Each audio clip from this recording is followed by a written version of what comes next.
Everyone, welcome to जनित IAS. आइए भारत के राष्ट्रपति के संदर्भ में कुछ महत्वपूर्ण प्रश्नों की चर्चा करते हैं। क्वेश्चन है, राष्ट्रपति के उम्मीदवार के लिए क्या आवश्यक नहीं है? 35 वर्ष आयु हो, ये कंपलसरी है। पढ़ा लिखा हो, ये जरूरी नहीं है। सांसद चुने जाने की योग्यता रखता हो और देश का नागरिक हो।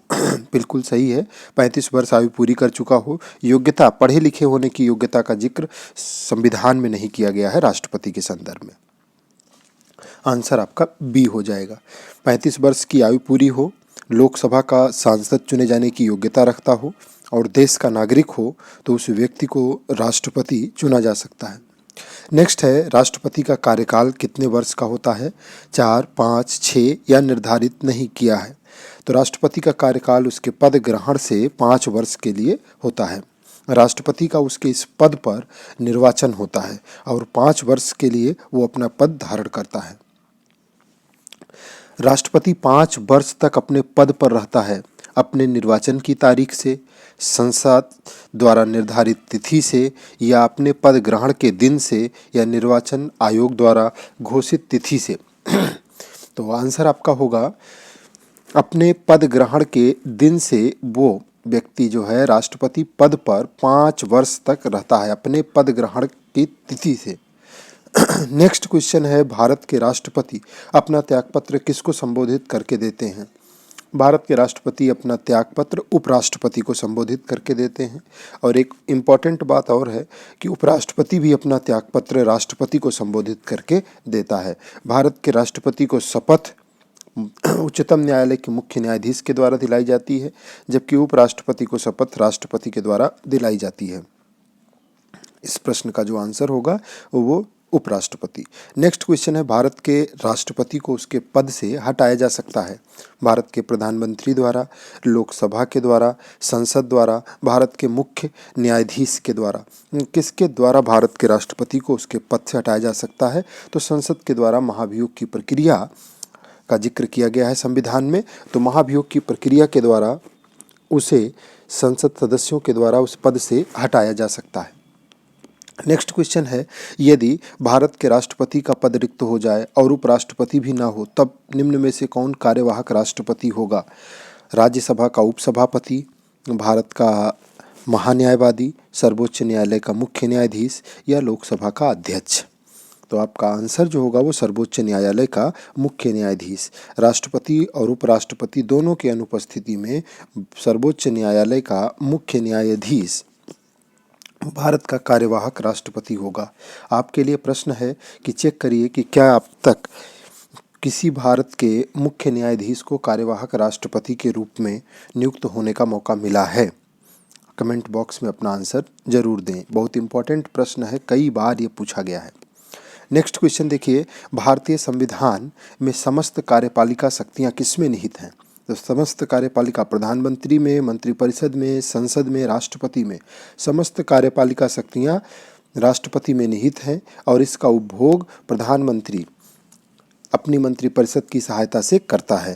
तो शक्तियाँ निहित अगर पूछेगा तो वो राष्ट्रपति में निहित हैं। आपका आंसर क्या होगा? डी। उस शक्तियों का उपभोग प्रधानमंत्री अपनी मंत्रिपरिषद की सहायता से करता है। नेक्स्ट क्वेश्चन है, भारत के राष्ट्रपति से संबंधित निम्नलिखित कथनों में से कौन सा एक सही नहीं है?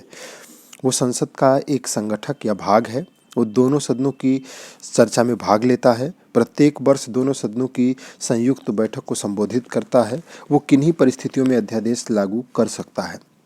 तो बिल्कुल सही है पहला वाला, वो संसद का कंपोनेंट है, क्योंकि संसद में राष्ट्रपति, लोकसभा, राज्यसभा 3 चीज़ें शामिल होती हैं।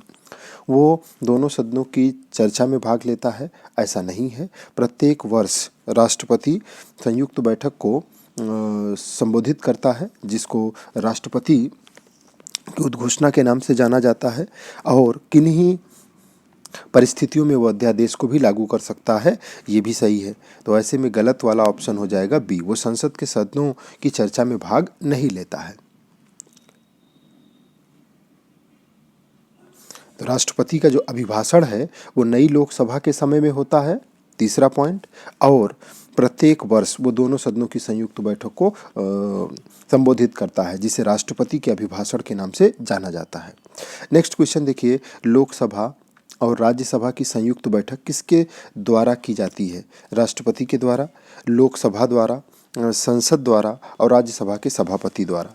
तो इसमें लोकसभा और राज्यसभा की जो संयुक्त बैठक है वो राष्ट्रपति के द्वारा बुलाई जाती है। इसकी अध्यक्षता लोकसभा अध्यक्ष द्वारा की जाती है और वहाँ पर संयुक्त बैठक के समय जो तरीका फॉलो किया जाता है वो लोकसभा में अपनाए जाने वाले तरीकों के अनुसार ये बैठक संचालित होती है। आंसर आपका होगा राष्ट्रपति। किसके द्वारा बुलाई जाती है? तो राष्ट्रपति के द्वारा। सामान्य विधेयकों के केस में ही संयुक्त बैठक बुलाई जाती है।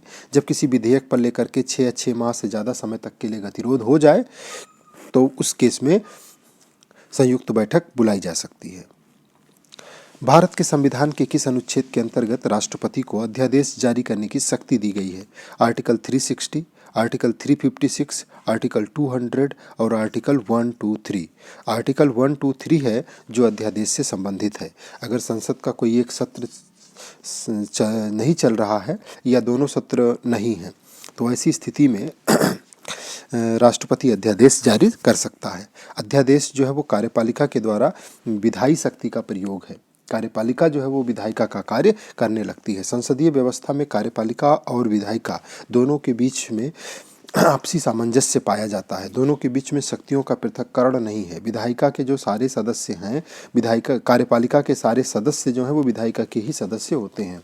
जबकि अध्यक्षीय शासन व्यवस्था में जो अमेरिका में पाई जाती है उसमें कार्यपालिका और विधायिका के बीच शक्तियों का पूरी तरह से पृथक्करण दिखाई देता है। वहाँ का जो राष्ट्रपति है वो और उसकी टीम वो कार्यपालिका के सदस्य होते हैं, जबकि विधायिका जो है वो संसद है वहाँ की और उसके कोई भी सदस्य कार्यपालिका के सदस्य नहीं होते हैं।